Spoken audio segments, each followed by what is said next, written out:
Hello all, क्या हाल चाल।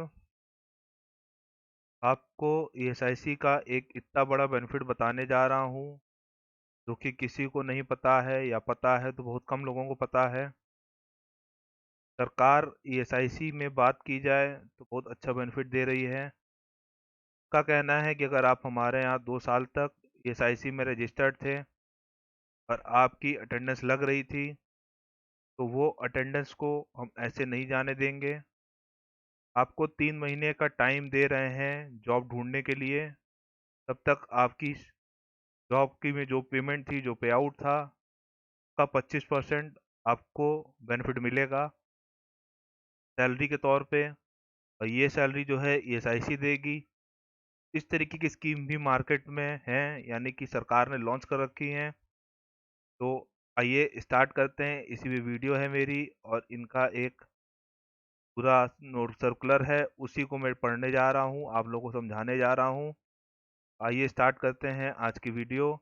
अगर आपको मेरा कंटेंट समझ में आया हो, मेरा ढूंढने का तरीका समझ में आया हो, और मैं जो हूँ वो मैं सर्कुलर नोटिफिकेशन से ही पढ़ाता हूँ ताकि उसमें कोई प्रॉब्लम ना आए किसी को। आइए स्टार्ट करते हैं आज का सर्कुलर, जो कि ये था, आप लोग स्क्रीन पे आ गया है। बात करते हैं इस पे स्टार्टिंग से। ईएसआईसी की तरफ से आया था, 14/12/2018 से एप्लीकेबल है। स्कीम का नाम है अटल बीमित व्यक्ति कल्याण योजना।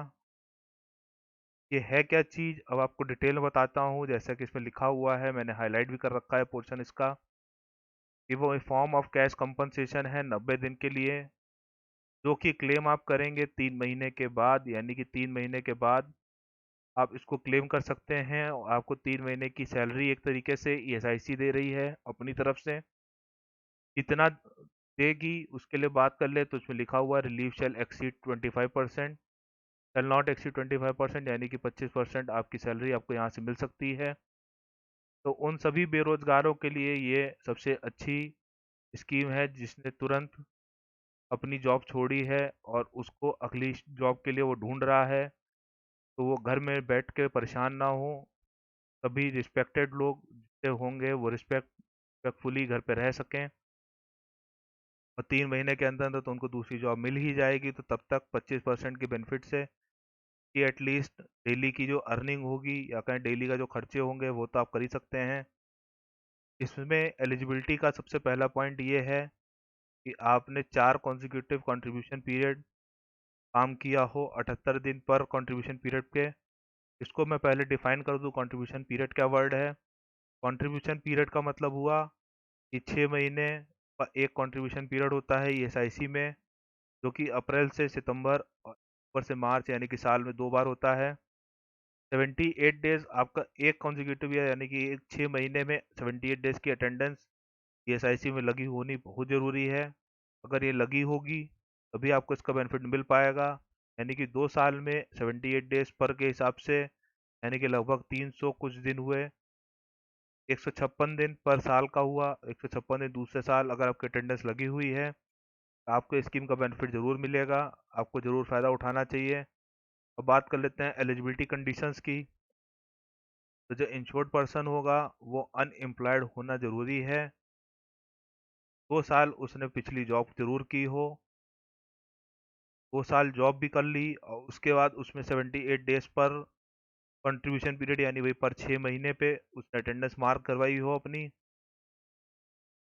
और कंट्रीब्यूशन जो है उसका पे हो चुका हो, उसके प्रीवियस एम्प्लॉयर जो था उसने पे कर दिया हो, या पेबल पे रखा हो। पनिशमेंट कोई ऐसा रीजन ना हो या मिसकंडक्ट कर रखा हो तो उसको नहीं मिलेगा। बैंक अकाउंट और उसका आधार जो है वो लिंक होना चाहिए। ये सबसे बड़ा पॉइंट था लिंकेज में। अदर कंडीशन की बात कर लें कि अगर वो कहीं और एक जगह काम कर रहा था, उसका 2 जगह से ईएसआईसी कट रहा है, तो ये बेनिफिट आपको तभी मिलेगा जब आप दोनों एम्प्लॉयर से अनएम्प्लॉय हो चुके हों, यानी आपने दोनों छोड़ दी हो। अब बात कर लेते हैं, इम्प्लीमेंटेशन भी हो गया, डिस्क्वालिफिकेशन की बात कर लेते हैं। लॉकआउट चल रहा हो, स्ट्राइक हो, वहाँ पे वॉलंटरी रिटायरमेंट आपने ले लिया, या 2 साल अभी हुए ही नहीं हैं, पर एन्युएशन में आप पहुँच गए हैं, कन्विक्टेड हैं, यानी कि आपने कोई वहाँ पे ऐसा गुनाह कर लिया है। टर्मिनेशन किया गया आपको डिसिप्लिनरी एक्शन की वजह से, यानी कुछ आपने वहाँ पे कांड किया है। डेथ हो गई है तो कोई बात ही नहीं है। बेनिफिट क्या है फिर यहाँ पे क्लियर कर देते हैं। 25% एवरेज पर डे अर्निंग देखी जाएगी। एसआईसी में ज़्यादातर पर डे की ही बात की जाती है। आपकी जो 25% जो पर डे की अर्निंग होगी, मैक्सिमम 90 दिन का अनएम्प्लॉयमेंट हो, लाइफ में एक ही बार ये स्कीम मिलेगी। तो यहाँ से एक एग्जाम्पल से भी समझ लेते हैं। आपकी डेट ऑफ अनएम्प्लॉयमेंट थी 1/4/2019।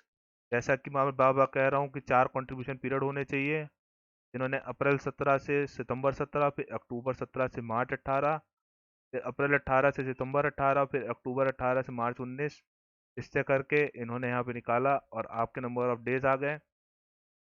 अब इन्होंने क्या किया कि आपकी वेजेस को डिवाइड बाई 730, यानी नंबर ऑफ डेज जितना आपने काम किया है का 25% निकाल के, यानी कि ये एक दिन की आ गई और उसके बाद 90 दिन से मल्टीप्लाई कर दिया, यानी आपको 7,397 रुपये 3 महीने के लिए बेनिफिट मिलेगा। उसी तरह इसमें भी किया इन्होंने, डिवाइड बाई 730 इंटू 25% इंटू 90, 3 महीने के लिए मिलेगा। ये बार बार ये कह रहे हैं ड्यूरेशन क्या रहेगा, तो आपको 90 दिन के लिए बेनिफिट मिलेगा। ये चीज़ मैं आपको बता ही चुका हूँ। इसके बाद बात कर लेते हैं कि आपको सबमिशन कैसे करना है क्लेम का, क्योंकि यहाँ एम्प्लॉयर से कोई मतलब नहीं है।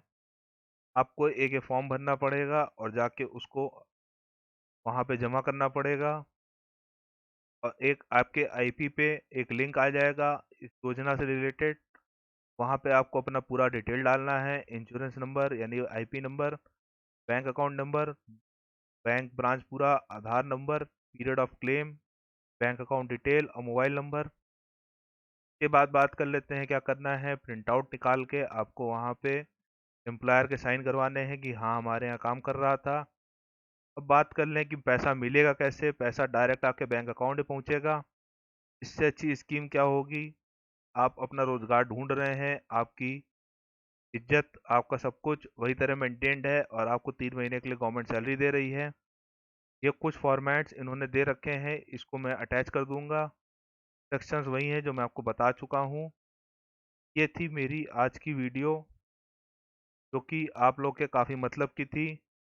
सबसे अच्छा बेनिफिट मुझे इस पे यही लगा कि घर बैठे आप जो है अपनी दूसरी जॉब को ढूंढ सकते हैं, और सरकार ईएसआईसी पोर्टल आपकी मदद कर रही है। पे ध्यान देने वाली बात यही है, एलिजिबिलिटी पोर्शन। एलिजिबिलिटी आपकी इसमें तभी होगी जब आपने 2 साल वहाँ पे काम किया हो। तो अगर पे एक चीज़, ये चीज़ ज़रूर ध्यान दीजिए कि अगर अब आप अपने आईपी को ख़त्म कर दे रहे हैं जब आप एम्प्लॉयमेंट चेंज कर रहे हैं, तो ये आपकी सबसे बड़ी भूल होगी। आपको आईपी नंबर सेव कंटिन्यू रखना चाहिए, तभी आपको बेनिफिट उसके मिल सकेंगे। अदरवाइज आपको बेनिफिट लेने बहुत प्रॉब्लम होगी, मिलेगा ही नहीं। ये था मेरा छोटा सा अपडेट, छोटा सा कंटेंट, जो कि आप लोग के लिए बहुत ज़्यादा इंपॉर्टेंट था, तो मैंने सोचा आप लोग को अपडेट दे दूं। इसी तरह की वीडियो मैं आप लोगों को और लाता रहूँगा, इसीलिए प्लीज़ चैनल सब्सक्राइब करिए। Till then Tata.